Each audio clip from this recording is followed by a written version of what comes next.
আসসালামু আলাইকুম প্রিয় শিক্ষার্থী, আশা করি তোমরা ভালো আছো।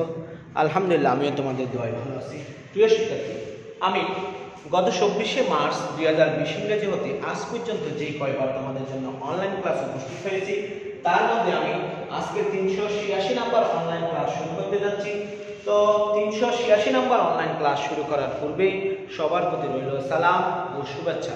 প্রিয় শিক্ষার্থী, আমি আশা করব তোমরা আজকের ক্লাসের শুরু থেকে শেষ পর্যন্ত আমার সাথে সংযুক্ত থাকবে এবং তোমরা যারা আমার সাথে সংযুক্ত আছো তোমরা অবশ্যই তোমাদের প্রত্যেকের আইডিতে আজকের ক্লাসটা শেয়ার করে দেবে, কারণ আজকের ক্লাসটা তোমরা শেয়ার করলে তোমাদের সাথে সংযুক্ত থাকা বন্ধুরা বা তোমাদের বিজ্ঞান বিভাগের শিক্ষার্থী যারা তোমাদের সাথে সংযুক্ত আছে ফেসবুক ওয়ালে, তারা আজকের ক্লাসটা দেখার সুযোগ পাবে। আজকের ক্লাসটা অনেক গুরুত্বপূর্ণ একটা ক্লাস। আমরা গতকালকে এক্স-রে নিয়ে আলোচনা করেছিলাম। এক্স-রে ছিল এক ধরনের অজানা রশ্মি। বিজ্ঞানী রনজেন এই এক্স-রেটা কি করছিলেন? আবিষ্কার করছিলেন। অর্থাৎ তিনি কঠিন ক্যাথোড রশ্মি নিয়ে গবেষণা করতে গিয়ে 1895 সালে এক্স-রে রশ্মিটা কি করছিলেন? আবিষ্কার করছিলেন। তিনি দেখতে পাইছিলেন যে দ্রুতগতি সম্পন্ন ইলেকট্রন দ্বারা যদি কোনো ধাতব পদার্থকে কি করা হয়? আঘাত করা হয়। আবার বলতেছি, তিনি তার গবেষণায় দেখতে পাইছিলেন যে কোনো দ্রুতগতি সম্পন্ন একটি ইলেকট্রন দ্বারা যদি কোনো ধাতব পদার্থকে আঘাত করা হয়, তখন সেই ধাতব পদার্থ থেকে উচ্চ বেদন ক্ষমতা সম্পন্ন বিকিরণ নির্গত হয়। এক ধরনের কি নির্গত হয়? বিকিরণ নির্গত হয়। ওই বিকিরণকে বলা হয় এক্স রশ্মি। এটা মূলত তাড়িৎ চৌম্বকীয় তরঙ্গ। এটা মূলত কি তরঙ্গ? তাড়িৎ চৌম্বকীয় তরঙ্গ। এর তরঙ্গ দৈর্ঘ্য প্রায় 10 মিটার পর্যন্ত হতে পারে। এর তরঙ্গ দৈর্ঘ্য কত পর্যন্ত হতে পারে? 10 মিটার পর্যন্ত হতে পারে। দেখো প্রিয় শিক্ষার্থী, এগুলো আমরা গতকালকে আলোচনা করছিলাম এবং আমরা আরো আলোচনা করছিলাম যে এক্স-রে দুই ধরনের, একটা কোমল এক্স-রে, একটা কঠিন এক্স-রে। কোমল এক্স-রে মানে কি? কোনো গ্যাস নলে যদি গ্যাসের চাপ বেশি থাকে, সেই ক্ষেত্রে যে বিকিরণ নির্গত হয় সেই বিকিরণগুলির ভেদন ক্ষমতা থাকে কম। ভেদন ক্ষমতা কি থাকে? কম থাকে। তাদেরকে বলা হয় কোমল এক্স-রে এবং তাদের ভেদন ক্ষমতা কত পর্যন্ত হতে পারে? 5 অ্যাংস্ট্রম থেকে 100 অ্যাংস্ট্রম পর্যন্ত হতে পারে। 5 অ্যাংস্ট্রম থেকে 100 অ্যাংস্ট্রম পর্যন্ত হতে পারে। এগুলো হচ্ছে কোমল এক্স-রে। কি এক্স-রে? কোমল এক্স-রে। এরপর আছে কঠিন এক্স-রে। কঠিন এক্স-রে অর্থাৎ কোন গ্যাসনল পদ্ধতিতে যদি আমরা যখন থেকে এক্স-রে উৎপাদন করব, সেই ক্ষেত্রে গ্যাসনলে গ্যাসের চাপ যদি কম থাকে, সেই ক্ষেত্রে যে এক্স-রে উৎপন্ন হয় সেই এক্স-রে গুলির উৎপাদন ক্ষমতা থাকে বেশি এবং সেজন্য এই এক্স-রে উৎপাদন ক্ষমতা বেশি না, ভেদন ক্ষমতা বেশি থাকে। সেই এক্স-রে গুলির ভেদন ক্ষমতা অর্থাৎ ভেদ করার ক্ষমতা বেশি থাকে বিধায় ওই এক্স-রে গুলিকে কঠিন এক্স-রে বলা হয় এবং ওই এক্স-রে গুলির পাল্লা হবে 0.001 অ্যাংস্ট্রম থেকে 0.001 অ্যাংস্ট্রম থেকে কত পর্যন্ত হতে পারে? 5 অ্যাংস্ট্রম পর্যন্ত হতে পারে। এটা হচ্ছে কঠিন এক্স-রে। কি এক্স-রে? কঠিন এক্স-রে। প্রিয় শিক্ষার্থী, আমি আরো আলোচনা করছিলাম এক্স-রে উৎপাদন তিন পদ্ধতিতে করা যায়। একটা পদ্ধতি ছিল গ্যাস নল পদ্ধতি, একটা পদ্ধতি ছিল কি নল পদ্ধতি?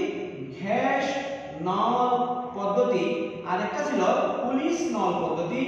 পুলিশ নল পদ্ধতি, আরেকটা ছিল বিটাট্রন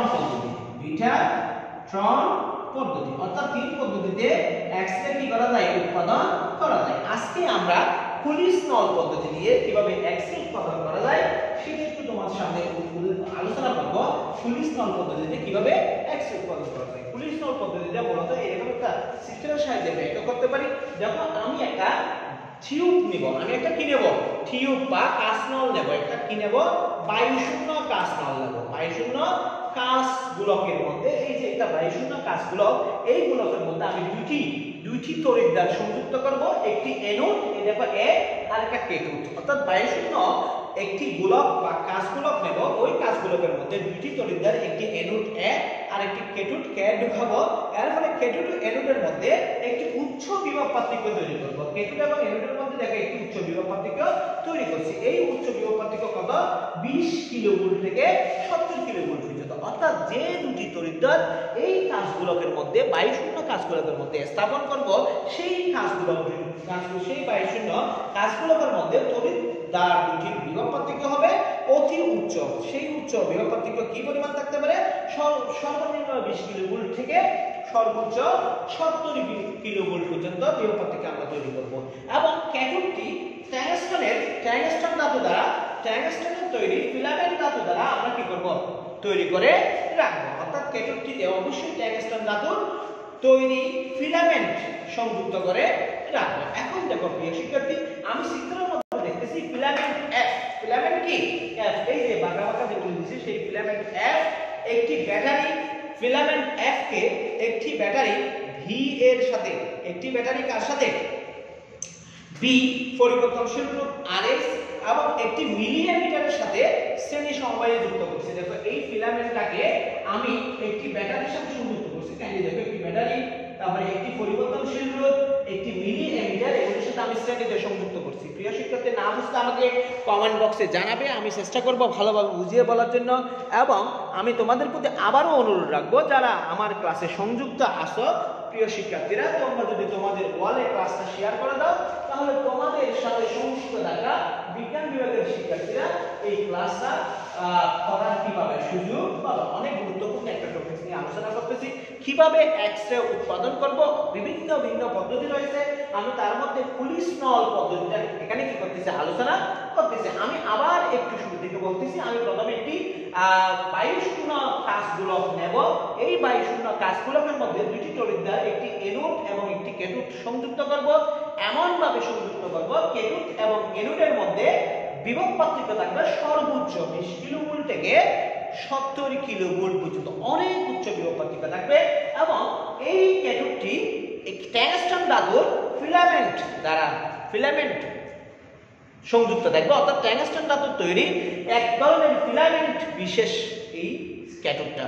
এই ফিলামেন্টটাকে আবার শ্রেণীতে কার সাথে সংযুক্ত করবো? দেখো একটি পরিবর্তনশীল রোধ, একটি মিলিঅ্যাম্পিয়ার এবং একটি ব্যাটারির সাথে কি করব? সংযুক্ত করব। এখন দেখো এই ফিলামেন্ট উত্তপ্ত হলে, ফিলামেন্টটা যদি কি হয়?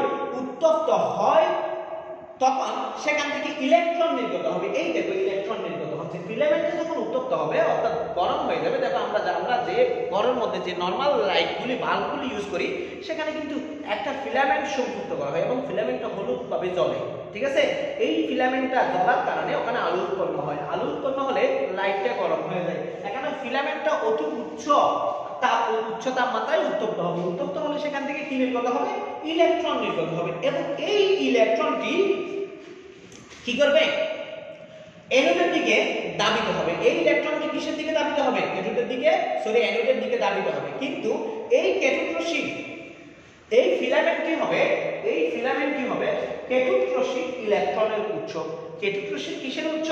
ইলেকট্রনের উৎস। অর্থাৎ এই ফিলামেন্টে কি ইলেকট্রন নির্গত হবে, সেই ইলেকট্রনটা লক্ষ্যবস্তুর দিকে ধাবিত হবে। লক্ষ্যবস্তু কোন দিকে?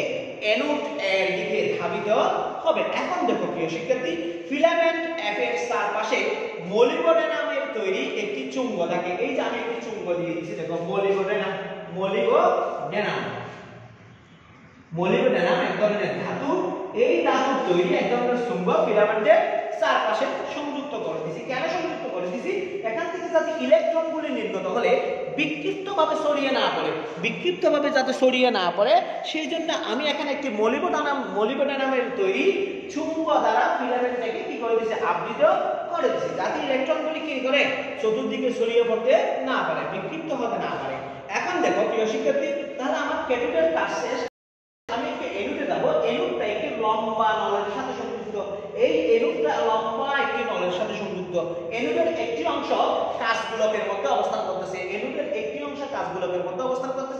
বাকি অংশটা কাঁচ গোলকের বাইরে অবস্থান করতেছে। কাইন্ডলি একটু দেখো, এনোডটি একটি লম্বা ফাঁপাসঙ্গ, যার কিছুটা অংশ কাঁচ নলের বাইরে থাকে, যার কিছুটা অংশ কোথায় থাকে? কাঁচ নলের বাইরে থাকে। এনোডের সাথে একটি উচ্চ গলনাঙ্ক বিশিষ্ট ধাতব টুকরা টি লাগানো থাকে। এই এনোডের সাথে আমি একটি টি ধাতব পদার্থ টি লাগিয়ে রাখবো, যার পারমাণবিক পারমাণবিক সংখ্যা হচ্ছে অনেক বেশি, যার পারমাণবিক সংখ্যা হবে অনেক বেশি এবং গলনাঙ্ক হবে অতি উচ্চ, এই ধরনের একটি পদার্থ বা ধাতু টুকরা ঠিক ওখানে কি রাখবো, লাগাই রাখবো।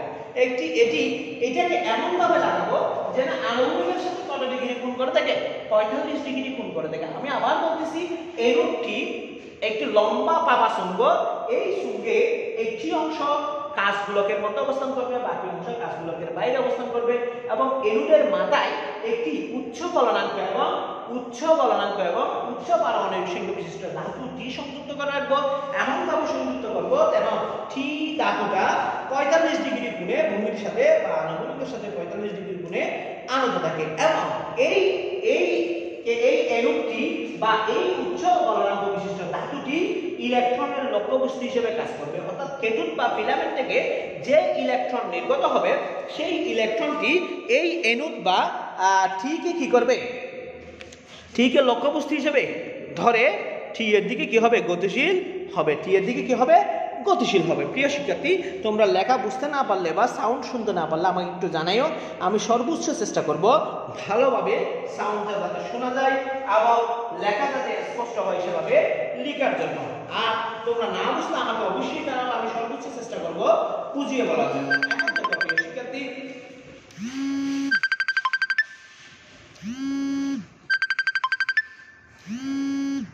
তাহলে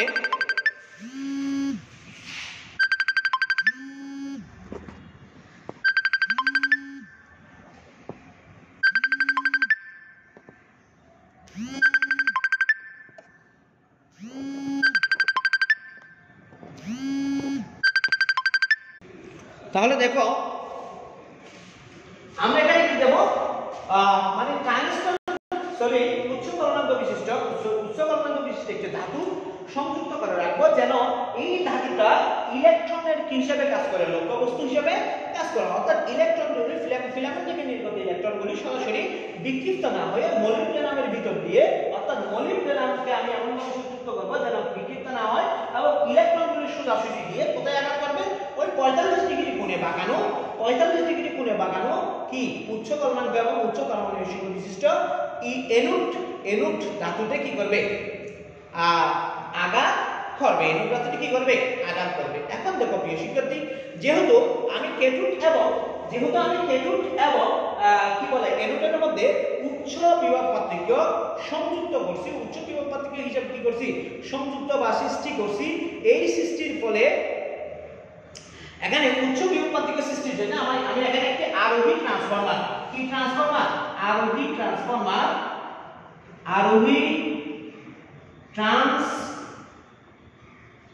আমি এখানে কি করব, সংযুক্ত করে দেব। এই আরোহী ট্রান্সফরমারের মাধ্যমে এই অ্যানোড এবং ক্যাথোডের মধ্যে আমি একটা কি তৈরি করব, উচ্চ ভোল্টেজ তৈরি করব, তৈরি করব। ফলে ইলেকট্রন, অর্থাৎ ফিলামেন্ট থেকে যে ইলেকট্রন নির্গত হবে সেই ইলেকট্রনগুলি ত্বরিত হয়ে, অর্থাৎ এক্সিলারেট বা ত্বরান্বিত হয়ে কি করবে, অত্যন্ত দ্রুত বেগে টিতে এসে, অর্থাৎ এনোডের টিতে এসে কি করবে, আঘাত করবে। আমি টিটাকে কিভাবে রাখছিলাম, 45 ডিগ্রি কোণে রাখছিলাম। কত ডিগ্রি কোণে রাখছিলাম, 45 ডিগ্রি কোণে রাখছিলাম। যার ফলে এই টিতে আঘাত করার পর এখান থেকে এক্স-রে রশ্মি উৎপাদন হবে। এখান থেকে কি রশ্মি উৎপাদন হবে, এক্স-রে রশ্মি উৎপাদন হবে। আমি পুরো তথ্যটা আরেকটু শর্টকাটে বলতেছি। দেখো, আমি প্রথমে একটি বায়ুশূন্য কাঁচ গোলক নেব। সেই কাঁচ গোলকের ভিতরে দুটি তড়িৎদ্বার এনোড এবং ক্যাথোড এমনভাবে সংযুক্ত করব যেন তাদের মধ্যে অতি উচ্চ ভোল্টেজ 20 কিলোভোল্ট থেকে 70 কিলোভোল্ট পর্যন্ত থাকে, এরকম দুটি তড়িৎদ্বার সংযুক্ত করব। এবং আমি ক্যাথোডকে ট্যাংস্টেন ধাতুর ফিলামেন্ট দ্বারা তৈরি করব। ফিলামেন্টটাকে আমি একটি মলিবডেনামের সংযোগ দিয়ে আবৃত করে রাখবো যেন ইলেকট্রন নির্গত হলে ইলেকট্রনগুলো বিক্ষিপ্ত না হয় এবং ফিলামেন্টের সাথে একটি রেজিস্ট্যান্স পরিবর্তনশীল রোধ মিলি অ্যাম্পিয়ার এবং ব্যাটারি শ্রেণী সমবায়ে রাখবো। কি সমবায়ে রাখবো, শ্রেণী সমবায়ে রাখবো। এবং আমি এরপরে দেখা যাবে যে যখন ক্যাথোডটি অতি উত্তপ্ত উত্তপ্ত হবে, অর্থাৎ ফিলামেন্টটি অতি উত্তপ্ত হবে, সেখান থেকে দ্রুত গতি সম্পন্ন ইলেকট্রন নির্গত হবে। সেই ইলেকট্রনগুলি বিক্ষিপ্ত হতে পারবে না, কারণ সেখানে একটি মলিবডেনামিক শৃঙ্গ দ্বারা ফিলামেন্টকে আবৃত করে রাখা হয়েছে, সে সোজাসুজি গতিশীল হবে। এখন আমি অ্যানোডের দিকে আসবো। অ্যানোডের দিকে আসলে আমরা দেখতেছি যে অ্যানোড একটি লম্বা ফাঁপা শৃঙ্গ। এই শৃঙ্গের কিছুটা অংশ গোলকের ভিতরে, বাকি অংশ গোলকের বাইরে থাকবে, এবং গোলকের ভিতরের প্রথম অংশে উচ্চ গলনাঙ্ক এবং উচ্চ পারমাণবিক সংখ্যা বিশিষ্ট একটি ধাতু টি এমনভাবে সংযুক্ত করব যেন সে আণবিকের সাথে 45 ডিগ্রি কোণ উৎপন্ন করবে। এখন দেখো, আমি উচ্চ ভোল্টেজ সৃষ্টি করার জন্য আমি অ্যানোড এবং ক্যাথোডের মাঝখানে একটি আরোহী ট্রান্সফরমার বা স্টেপ আপ ট্রান্সফরমার সংযুক্ত করব, যার কারণে এই ট্রান্সফরমার 20 কিলোভোল্ট থেকে 70 কিলোভোল্ট বিভব পার্থক্য তৈরি করবে এবং ফিলামেন্টকে উত্তপ্ত করবে। ফিলামেন্ট থেকে ইলেকট্রন নির্গত হবে, সেই ইলেকট্রনগুলি সরাসরি লক্ষ্যবস্তু হিসেবে অ্যানোডের দিকে গতিশীল হবে, অত্যন্ত দ্রুত বেগে গতিশীল হয়ে এই টি ধাতুকে আঘাত করবে এবং টি ধাতু থেকে উচ্চ বেদন ক্ষমতা সম্পন্ন এক্স-রে উৎপন্ন হবে। উচ্চ বেদন ক্ষমতা সম্পন্ন কি উৎপন্ন হবে? এক্স-রে উৎপন্ন হবে। প্রিয় শিক্ষার্থী, আশা করি তোমরা কিভাবে এক্স-রে উৎপাদন হবে সেটা বুঝতে পারছো। আমি এখন একটু এক্স-রে রশ্মির ধর্ম নিয়ে আলোচনা করব। আমি আবার বলতেছি, তোমরা এই এক্স-রে উৎপাদনটা যদি না বুঝে থাকো আমাকে জানাও, আমি আবারও বোঝানোর চেষ্টা করব। অনেক গুরুত্বপূর্ণ একটা জিনিস, আমি সম্পূর্ণটাই চিত্রের মাধ্যমে বুঝিয়ে দিলাম, আমি কোনো কিছুই লিখি নাই, পুরোটাই চিত্রের মাধ্যমে বুঝিয়ে দিলাম। সহজভাবে যেভাবে বোঝাতে হয় সেভাবেই আমি বোঝানোর চেষ্টা করছি। পুরো তত্ত্বটা আমি এই চিত্রের মধ্যে নিয়ে আসছি। এখন আমি এক্স-রে রশ্মির ধর্মটা একটু তোমাদের সামনে তুলে ধরার চেষ্টা করব। এই চিত্রটা ওখানে থাক, আমি এখানে লিখতেছি এক্স-রে রশ্মির ধর্ম। এক্স-রে রশ্মির ধর্ম, এক্স-রে রশ্মির ধর্ম। দেখো, এক্স-রে রশ্মি প্রত্যেকটা কিছুর প্রত্যেকটা জিনিসের একটি বৈশিষ্ট্য থাকে। এক্স-রে রশ্মিরও কিছুটা বৈশিষ্ট্য বা ধর্ম রয়েছে। এক নাম্বার, এক্স-রে সরল রেখায় চলে। কি রেখায় চলবে? সরল রেখায় চলে। এক্স-রে কোন রেখায় চলবে? অবশ্যই সরল রেখায় চলবে। এক্স-রে কখনো আঁকাবাঁকা পথে যাবে না। এই রশ্মির বেগ আলোর বেগের সমান। এই রশ্মির বেগ কিসের সমান? আলোর বেগের সমান। এই রশ্মির বেগ আলোর বেগের সমান। আলোর বেগের সমান, অর্থাৎ 3 into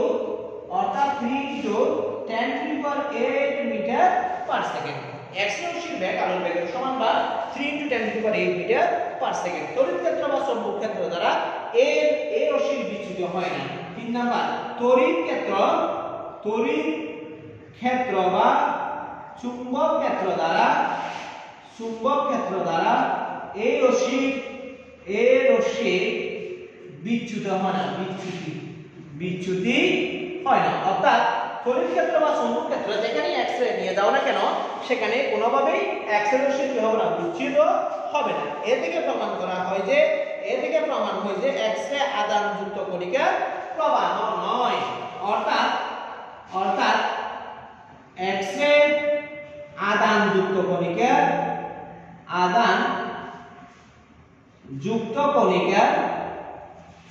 প্রবাহ নয়। আধানযুক্ত কণিকার প্রবাহ নয়। যেহেতু এক্স-রে আমি তড়িৎ ক্ষেত্র বা চৌম্বক ক্ষেত্র যে কোনো ক্ষেত্রে নিয়ে গেলে সেটি কোনো ধরনের বিচ্যুতি ঘটাবে না, সেহেতু আমি স্পষ্টতই বলে দিতে পারি এক্স-রে কোনো আধানযুক্ত কি নয়? প্রবাহ নয়। আধানযুক্ত প্রবাহ নয়। যদি আধান থাকতো তাহলে তড়িৎ ক্ষেত্র বা চৌম্বক ক্ষেত্র দ্বারা তার কি হতো? প্রভাবিত হতো। এক্স-রে আধানবিহীন কণিকা ফুটন দ্বারা গঠিত। এক্স-রে আধানবিহীন কণিকা কি দ্বারা গঠিত? ফুটন দ্বারা গঠিত। এক্স-রে আধানবিহীন কণিকা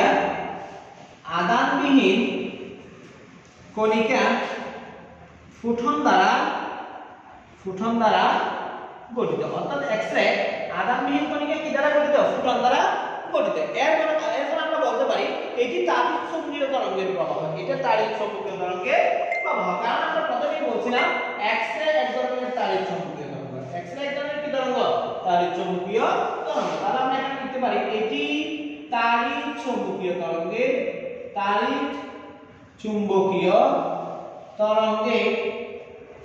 প্রবাহ। এটি তাড়িৎ চৌম্বকীয় তরঙ্গের প্রবাহ। অর্থাৎ এক্স-রে এক ধরনের কি তরঙ্গ? তাড়িৎ চৌম্বকীয় তরঙ্গ। আলোর মতো এক্স-রে রশ্মিরও প্রতিফলন, প্রতিসরণ, ব্যতিচার, সমাবর্তন, অপবর্তন হয়। আলোর মতো এক্স-রে রশ্মির ও প্রতিফলন, প্রতিসরণ, ব্যতিচার, সমাবর্তন, অপবর্তন হয়। আলোর মতো এক্স-রে রশ্মির প্রতিফলন, প্রতিসরণ, ব্যতিচার, সমাবর্তন হয়। আলোর মতো এক্স-রে রশ্মির ও প্রতিফলন, প্রতিসরণ, ব্যতিচার, সমাবর্তন হয়। আলোর মতো এক্স-রে রশ্মির প্রতিফলন, প্রতিসরণ, ব্যতিচার, সমাবর্তন হয়। ব্যতিচার ব্যতিচার দেখো আলোর মতো এক্স রে রশ্মি কি হতে পারে ব্যতিচার হতে পারে তারপরে অপবর্তন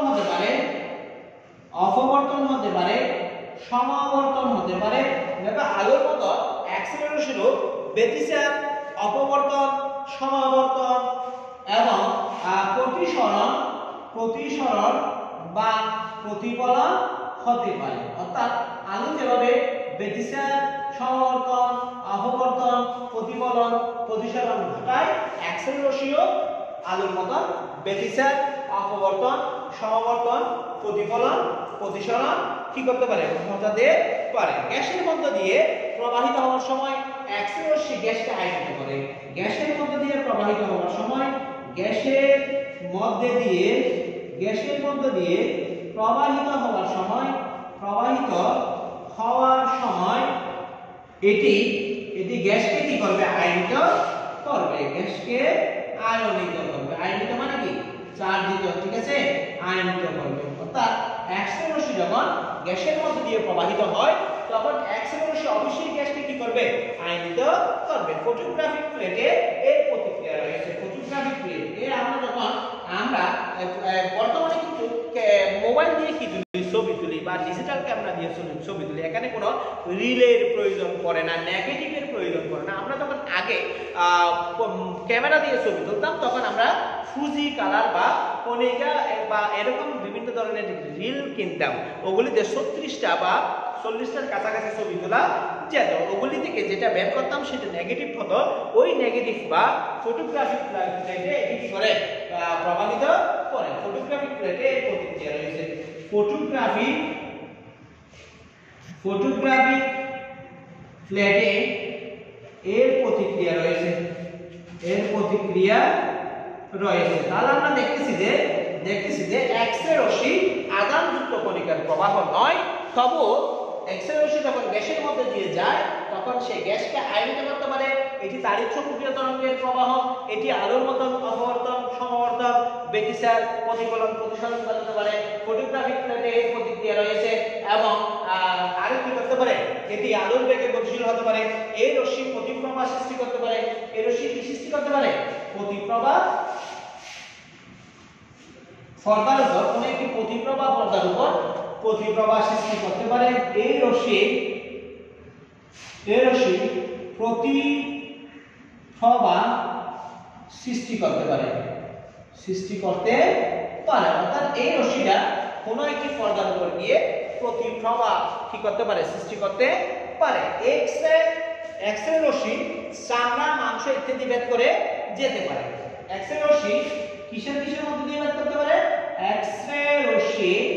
এক্স রে রশ্মি চামড়া মাংস ইত্যাদি ভেদ করতে পারে ইত্যাদি কি করতে পারে ভেদ করতে পারে তার মানে অবশ্যই এক্স রে রশ্মি কি রয়েছে ভেদন ক্ষমতা রয়েছে এক্স রে রশ্মি যেহেতু চামড়া মাংস ইত্যাদি ভেদ করতে পারে সুতরাং অবশ্যই এক্স রে রশ্মি কি রয়েছে ভেদন ক্ষমতা রয়েছে রঞ্জন রশ্মি জীবন্ত কোষকে দংশন করতে পারে রঞ্জন রশ্মি অর্থাৎ এক্স রে রশ্মি জীবন্ত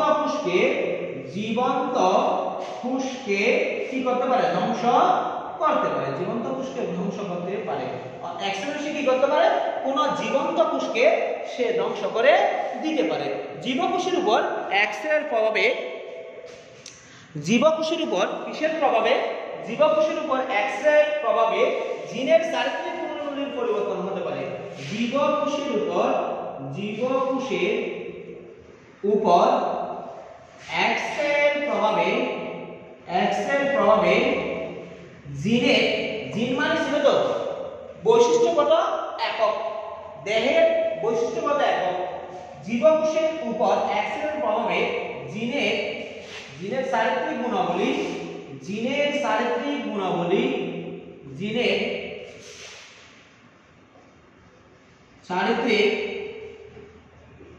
গুণাবলীর পরিবর্তন হতে পারে ঠিক আছে তাহলে আমরা দেখতেছি যে এক্স রে অনেকগুলি বৈশিষ্ট্য রয়েছে এক্স রে আলোর বেগে চলতে পারে এক্স রে সরলরেখায় চলে এক্স রে তড়িৎ বা চৌম্বক দ্বারা প্রবাহিত হয় না এক্স-রে একটি তাড়িৎ চৌম্বকীয় তরঙ্গ প্রবাহ, এক্স-রে আদানবিহীন কণিকা ফোটন দ্বারা গঠিত, এক্স-রে আলোর মতো প্রতিফলন প্রতিসরণ ব্যতিচার অপবর্তন সমাবর্তন ঘটাতে পারে, এক্স-রে গ্যাসের মধ্যে দিয়ে গেলে গ্যাসকে আয়নিত করতে পারে এবং আমরা দেখছি যে এটা ফটোগ্রাফিক প্লেটের প্রতিক্রিয়া সৃষ্টি করতে পারে এবং প্রতিপ্রভা পর্দায় প্রতিপ্রভা সৃষ্টি করতে পারে, এক্স-রে চামড়া বা মাংস ভেদ করতে পারে, অর্থাৎ এক্স-রে ভেদন ক্ষমতা রয়েছে এটি।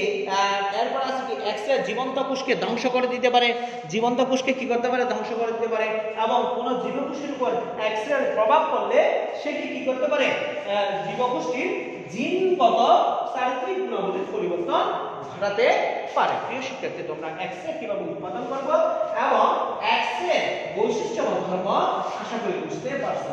গুরুত্বপূর্ণ কিছু টার্ম নিয়ে আমি আলোচনা করতেছি।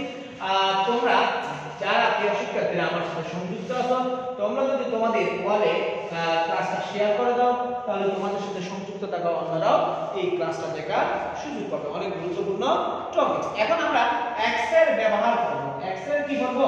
ব্যবহার। এক্স-রে ব্যবহার, এক্স-রে ব্যবহার বা বাস্তব জীবনে এক্স-রে কি কি কাজে প্রয়োগ করা যায় সেটা আমরা কি করব আলোচনা করব। প্রথমে চিকিৎসা শাস্ত্রে, প্রথমে কোথায় চিকিৎসা শাস্ত্রে এক্স-রে ব্যবহার আমরা দেখব। চিকিৎসা শাস্ত্রে এক্স-রে ব্যবহার দেখো, চিকিৎসা শাস্ত্রে কোথায় কোথায় এক্স-রে ব্যবহার করা হয়। দেহের ভেতরে কোনো অঙ্গ বা অংশ যখন আমরা পরীক্ষা করতে যাই তখন এক্স-রে বিশেষভাবে সাহায্য করে। কিভাবে সাহায্য করে? মনে করো তুমি গাড়ি চালিয়ে যাচ্ছ, অ্যাক্সিডেন্ট করছো বা কোনোভাবে অ্যাক্সিডেন্ট করছো, তোমার বডির হাত পা বা অন্য কিছু মচকে গেছে বা ভেঙে গেছে বা কোনো কিছুতে ফাটল ধরছে, সেটা ফাটল ধরছে কি না ধরছে বা ভেঙে গেছে কিনা না গেছে বা কোনো দিকে মচকে গেছে কিনা না গেছে সেটা বোঝার জন্য আমরা কি করি? এক্স-রে করি। এই এক্স-রের মাধ্যমে হাড়ের ভাঙনের অবস্থান, দেহের মধ্যে কোনো অবাঞ্ছিত বস্তু থাকলে এই রশ্মির সাহায্যে আমরা কি করতে পারি ধরেন বুঝতে পারি যে এই বডিতে কোনো জায়গায় কোনো না কোনো জায়গায় অবাঞ্ছিত বস্তু রয়েছে বা কোনো জায়গায় ফাটল ধরেছে। যেমন মনে করো ulcer, cancer, tumour, ulcer, cancer, tumour, যক্ষ্মা ইত্যাদি রোগ নির্ণয়ের ক্ষেত্রে এক্স-রে প্রয়োগ করা হয়। অর্থাৎ এক্স-রে প্রয়োগ করে আলসার, ক্যান্সার, টিউমার, যক্ষ্মা ইত্যাদি রোগ নির্ণয় করা যায়। এক্স-রে রশ্মি সাংঘাতিক ধরনের টিউমার ও চর্মরোগ নিয়ে নির্ণয়ে ব্যবহার করা হয়।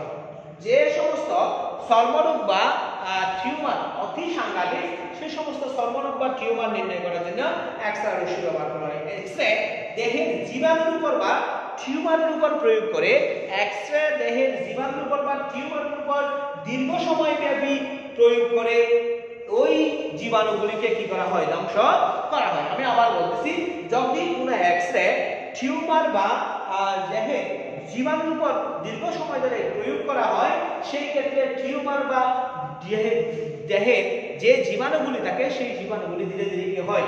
ধ্বংস হয়। এরপর খ নাম্বার আছে গোয়েন্দা। গোয়েন্দা সংস্থা, গোয়েন্দার কাজে, গোয়েন্দা সংস্থা বা গোয়েন্দা কাজ। দেখো গোয়েন্দা বিভাগে কিভাবে এক্স-রে প্রয়োগ করা হয়। কাঠের বক্স বা চামড়ার থলির মধ্যে লোগানো বিস্ফোরক, অর্থাৎ যখন বিমানে করে কোনো যাত্রী এক জায়গা থেকে অন্য জায়গায় ভ্রমণ করে, তখন বিমানবন্দরে কিন্তু তল্লাশি চৌকিতে বিমান যাত্রীদের সমস্ত বডি, ব্যাগ বা অন্যান্য কিছু কি করে? চেক আপ করে। তাদের ওই যে ব্যাগ বা বডিতে বা কাঠের বক্সে বা অন্য কিছুতে বিস্ফোরক লুকানো আছে কিনা বা নিষিদ্ধ জিনিস থাকলে সেগুলি খুঁজে বের করার জন্য কি প্রয়োগ করা হয়? এক্স-রে প্রয়োগ করা হয়। এরপর আমরা দেখব শিল্প ক্ষেত্রে। এরপর আমরা কি কোথায় দেখব? শিল্প ক্ষেত্রে এক্স-রে প্রয়োগ। শিল্প ক্ষেত্রে দেখো, শিল্প ক্ষেত্র মানে অনেক প্রসারিত, প্রশস্ত, বিস্তর একটি জায়গা। কোন ধাতব পাতের ভিতরে ফাটল বা গর্ত আছে কিনা। মনে করো কোন একটি বিরাট পাত তুমি নিছো বা ধাতব পাত নিছো, সেই ধাতব পাতের মধ্যে তুমি গর্ত আছে কি নাই, ফাটল ধরছে কি ধরে নাই, ঢালাই বা জ্বালাইয়ের মধ্যে ত্রুটি আছে কিনা নাই, সেটা তুমি খুব সহজে কি করতে পারবে না? বুঝতে পারবে না। বা আসল বা নকল হীরার মধ্যে তুমি খুব সহজে পার্থক্য বুঝতে পারবে না। ঝিনুকের মধ্যে মুক্তা আছে কি নাই সেটা জানার জন্য আমি আবার বলতেছি, কোন ধাতব পাতের মধ্যে চিত্র আছে কি নাই, পাতল ধরছে কিনা ধরে নাই, গর্ত আছে কি আছে নাই, জ্বালাই বা ঢালাইয়ের ক্ষেত্রে কোন ধরনের ত্রুটি আছে কি নাই, বা প্রকৃত ও আসল হীরার মধ্যে পার্থক্য তুমি কিভাবে বুঝবে বা বোঝার জন্য, বা ঝিনুকের ভিতর মুক্ত আছে কিনা তা দেখার জন্য কিন্তু কি করা হয়, এক্স-রে প্রয়োগ করা হয়। এরপরে আমরা ঘ নম্বরে দেখো পরীক্ষাগারে কিভাবে কিভাবে এক্স-রে ব্যবহার করা হয় সেটা আমরা দেখব। পরীক্ষাগারে আমরা যখন পরমাণুর গঠন, ক্যালাসের গঠন, অন্যান্য বৈজ্ঞানিক গবেষণার ক্ষেত্রে যখন আমরা অন্যান্য বৈজ্ঞানিক গবেষণা করতে যাব, তখন কিন্তু আমাদের অবশ্যই কি করতে হয়, এক্স-রে ব্যবহার করতে হয়। এক্স-রে ব্যবহার করলে আমরা খুব সহজে জৈবিক গঠন, প্রকৃতি এবং অন্যান্য কিছু খুব সহজে আমরা কি করতে পারবো, অন্যান্য সবকিছু নিয়ে সহজেই গবেষণা করতে পারবো। প্রিয় শিক্ষার্থী, তাহলে আমরা দেখতেছি যে এক্স-রে বহুবিধ ব্যবহার রয়েছে। চিকিৎসা শাস্ত্রে এক্স-রে ব্যবহার রয়েছে, বৈজ্ঞানিক ক্ষেত্রে এক্স-রে ব্যবহার রয়েছে, পরীক্ষাগারে এক্স-রে ব্যবহার রয়েছে, শিল্প ক্ষেত্রে এক্স-রে ব্যবহার রয়েছে, গোয়েন্দা সংস্থা বা গোয়েন্দা বিভাগে এক্স-রে ব্যবহার করে গুরুত্বপূর্ণ সমস্যার সমাধান করে। তাহলে দেখো প্রিয় শিক্ষার্থী, আমরা আগের ক্লাসে এক্স-রে এবং ফুটনের ধর্ম, এক্স-রে কি জিনিস, এক্স-রে কত প্রকার সেগুলো আলোচনা করছিলাম। আমি তার থেকে সামান্য টেনে এনে এই ক্লাসও আমি এক্স-রে সংজ্ঞা, এক্স-রে কত প্রকার ও কি এবং এক্স-রে কোন পদ্ধতিতে উৎপন্ন হয়, এই এক্স-রে উৎপাদনের গুরুত্বপূর্ণ একটা পদ্ধতি বা কুলিস নল পদ্ধতি তোমাদের সামনে উপস্থাপন করলাম। কিভাবে কুলিস নল পদ্ধতিতে এক্স-রে উৎপাদন করা যায় এবং এক্স-রে ধর্ম বা বৈশিষ্ট্য সমূহ তোমাদের সামনে আলোচনা করলাম অনেক সহজ করে। আশা করি তোমরা বুঝতে পারছো। এছাড়াও এক্স-রে বাস্তব জীবন বা আধুনিক জীবনে এক্স-রে কোন কাজে কিভাবে ব্যবহার করা হয় সেটাও তোমাদের সামনে আলোচনা করলাম। প্রিয় শিক্ষার্থী, আশা করি তোমরা বুঝতে পারছো। সবাই ভালো থেকো। আজকে এই পর্যন্ত। আমার জন্য সবাই দোয়া করিও। তোমরা অ্যাসাইনমেন্টগুলি দাও এবং যারা পরীক্ষার্থী আসো, তোমরা 23 তারিখের মধ্যে যদি তোমাদের ফর্ম ফিল আপের মেসেজ না যায়, তাহলে বিজ্ঞান বিভাগের শিক্ষার্থীরা আমার সাথে, অর্থাৎ কক্সবাজার সিটি কলেজের বিজ্ঞান বিভাগের শিক্ষার্থীরা আমার সাথে যোগাযোগ করবে। ঠিক আছে? আজকে এই পর্যন্ত। আসসালামু আলাইকুম ওয়া রাহমাতুল্লাহি ওয়া বারাকাতুহু।